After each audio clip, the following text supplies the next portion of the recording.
বাইম মাছ রান্নার রেসিপি নিয়ে চলে এলাম আপনাদের কাছে। বাইম মাছটা অনেকেই পছন্দ করে না, আবার যারা পছন্দ করে তারা খুব বেশি পছন্দ করে। আমার বাসার সবারই বাইম মাছ খুবই প্রিয়। এই মাছটাকে আমি ২-৩ প্রকার করে রান্না করি। কখনো শুধু ভুনা ভুনা করি, আবার কখনো ডাঁটা দিয়ে ভুনা করি, আবার টমেটো দিয়ে করি, আর আলু দিয়েও করি। আজকে আলু দিয়ে ঘন ঝোল করেছি, সেই রেসিপিটা আপনাদের সাথে শেয়ার করছি। আহ ভালো লাগলে আপনারা রান্না করবেন, অবশ্যই ভালো লাগবে আমার মতে।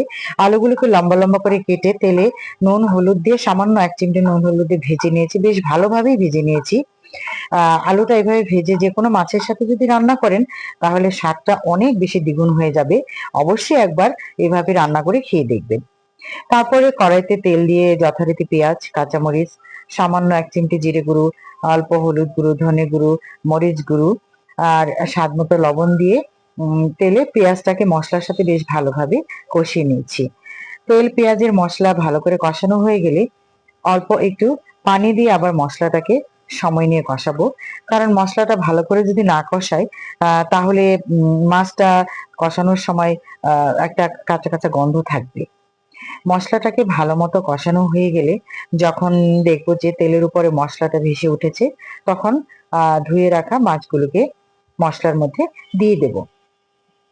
মশলাতে মাছ দেওয়ার পরে এখন একটু ধৈর্য ধরে সময় নিয়ে মাছটাকে কষাতে হবে, বেশ কিছু সময় নিয়ে বারবার উল্টে পাল্টে দিতে হবে, কারণ বাইম মাছে একটা গন্ধ আছে। ওটা যদি মশলা ভালো মতো না কষায় তাহলে স্মেলটা যায় না।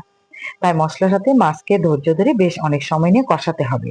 একটু পরপর ঢেকে দিতে হবে, ঢাকনা খুলে খুলে আবার নেড়ে চেড়ে দিতে হবে, অল্প পরিমাণ পানি দিয়ে মাছটাকে বেশ সময় নিয়ে কষাতে হবে। মাছটা যখন মোটামুটি ভালো মতো কষায় আসবে, দেখবেন যে মাছের সাথে তেল মশলা মেখে একদম তেল তেল একটা ভাব উপরে উঠে গেছে। তখন মাছের মধ্যে পানি দিয়ে দিবেন। পানিটা অবশ্যই পরিমাণ মতো দিতে হবে, কারণ এটাকে আমি একদম ঝোল ঝোল করব না, এটা ঘন একটা ঝোল হবে। দেখতে অনেক সুন্দর লাগে, খেতেও অনেক স্বাদ লাগে। আর মাছ মাখানোর পরে ঝোল দেওয়ার আগে অবশ্যই ভেজে রাখা আলুগুলিকে দিয়ে নেবেন। আম, এটা যেন ভুল না হয়, আমার বলার হয়তো একটু দেরি হয়ে গেল। যাই হোক, তো আলুগুলোকে দিয়ে বেশ সময় নিয়ে মাছ আলু মশলার সাথে কষিয়ে তারপরে পানিটা দিয়ে দেবেন।